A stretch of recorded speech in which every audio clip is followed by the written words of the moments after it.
Hello folks, welcome to the channel. If you wish to learn how to fix the Ntfs file system error, then let's have a look at the following solutions. So the first one would be is to update the optional updates. So we right click here, look for settings, click on Windows Update, advanced options, optional updates and update. This would update all the relevant drivers that are required so that this error doesn't appear.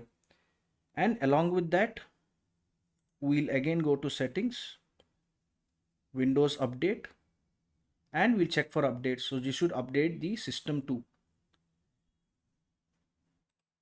and restart the computer. If this error occurs again, then we have two other options. That first option is we look for command prompt, right click, run as admin, yes, and we enter the command chk dsk